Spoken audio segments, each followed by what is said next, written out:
साथीहरु हात्ती अरे मुसला कलर पाडो पेचा परे बाहिर होसु हात्ती आएर केही छैन म त मोबाइल हेरिरहेको थिएँ 12 बज्नु आँटेको छ खाली मुझे के एउटा पढेको त बाबा मरेको छु भने ठीक गयो त बाबा बदा मत फेर्नु गर्छु रे म त मेरो यहाँको खिड्कीपट्टिको टिन पो भत्काउला भन्दा म घर छेउमा डाइरेक्ट हमला गरेको हौ डोली बाइक थे नाहन गे बाइक नाहन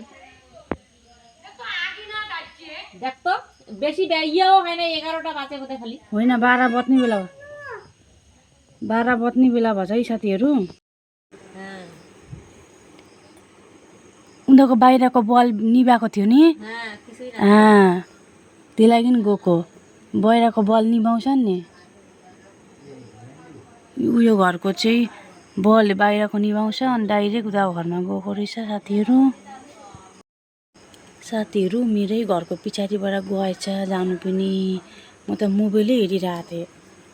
डाइरेक्ट मेरो पछाडि घरको मेरो रुमको पछाडिबाट गएर उयो घरमा हमला गरेछ फेरि डाइरेक्ट गणेश भगवानमै हमला गर्छन् हो बाहिर निस्केको मान्छेहरु पोको पार्थ्यो हो फेरि त्यस्तो गर्दै हिँड्दैछ हात्तीहरु किन त्यस्तो भएको कुनी डाइरेक्ट हमला गर्ने हो तर कोही हो नि त कता चाहिँ गयो अहिले फेरि कसैले देखेन म त अब एक्लै सुत्नु सक्दिन है त्यसै त मेरो बाटोको छेउमै छ घर मैले सोचेको थिएँ मेरो टिन पो होला टानो होला